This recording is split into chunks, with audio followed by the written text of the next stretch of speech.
example, though, is right now in the oil and gas industry. A lot of anger. I'm going to guess you have to be very careful when you discuss with one of your clients anything to do with fracking, oil and gas. But I'll give you a few frames of reference.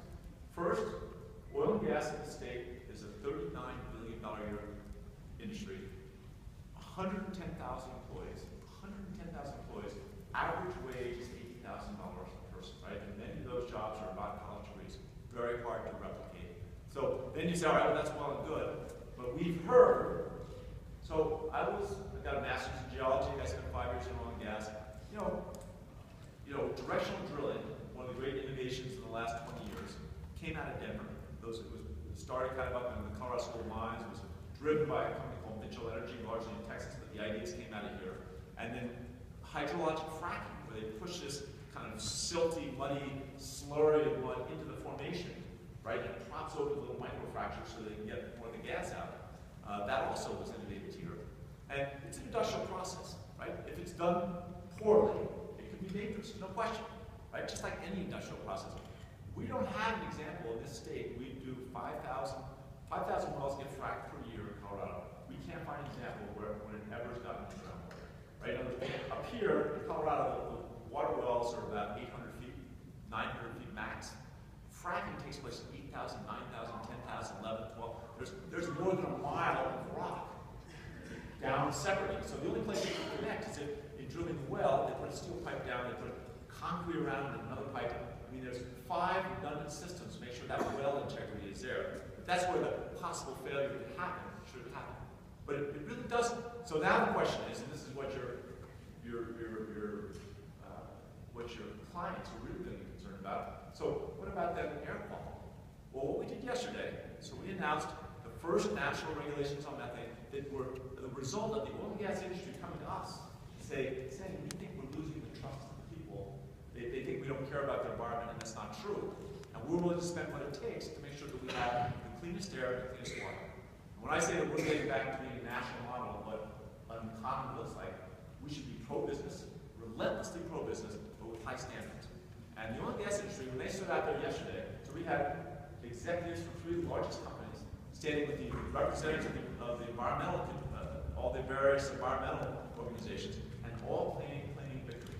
And it was because they all compromised, no one got what they want, but we have the strictest regulations in the country in terms of clean air. Right now, no question, no one arguing. So then the next question is, well, what about in my neighborhood? What about local control in my neighborhood if we're going to get, fracking or oil and gas wells? Hickenlooper says they're so safe. I still don't want it in my neighborhood. And that's the most difficult thing of all. Again, I do think we're, in terms of this public safety, we're in pretty good shape. But in terms of how people think in the neighborhood, that is a real challenge. And luckily, for 99% of the neighborhoods in Colorado, it's not going to be an issue. But it's still fair that we have to think through. And we have a thing called the split estate, where the people that own the mineral rights underneath the ground are totally separate from who owns the surface. This is a terrible system, but we're stuck with it. Right? It's awful because what it means is, I can't tell you how many senior citizens own the mineral rights in some part along the Front Range or out on the West Slope, and it's part of their retirement. Right? And are we going to tell them suddenly that their retirement is worth less money because it's close to a community?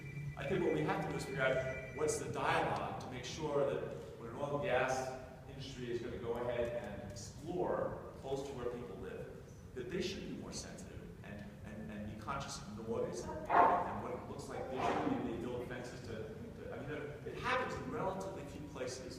I don't think it's unreasonable to at least discuss with the industry how they can mitigate some of that impact. And literally 95% of the companies in Colorado are happy to do that, right? What they're worried about is having a law that gives every local community the right to zone it. Because of this split estate, the people that own the mineral rights, they don't get to vote. They don't have a vote on who gets elected mayor, who's on city council. So they'll lose every single vote. They'll just be 1,000-foot, 2,000-foot setbacks, and the people that own those minerals will get the short end of the stick. So I give that as that's my simplified version to something it seems like I spend a huge amount of time on. But it is important, right? It's such an important part of our economy. And I think also this inexpensive natural gas, I mean, people don't realize the impact it's had. And this this again, getting the facts out to people. We have been converting coal plants all over the United States to natural gas. And that's tough for me, because that's Colorado's a coal-producing city, coal-producing state. But it's much cleaner.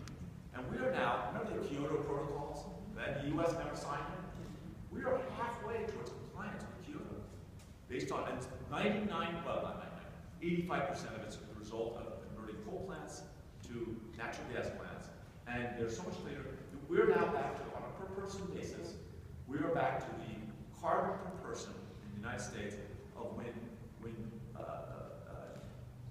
John Kennedy took over the White House in 1961. We're back down to that level. No one talks about it. Not only that, so this revolution in inexpensive natural gas, suddenly, for the first time in 50 years, the United States is producing more energy than we're importing. And in 8 or 10 years, we're going to be energy self-sufficient, right? We'll be exporting energy.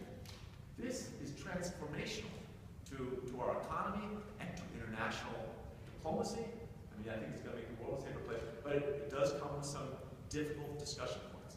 So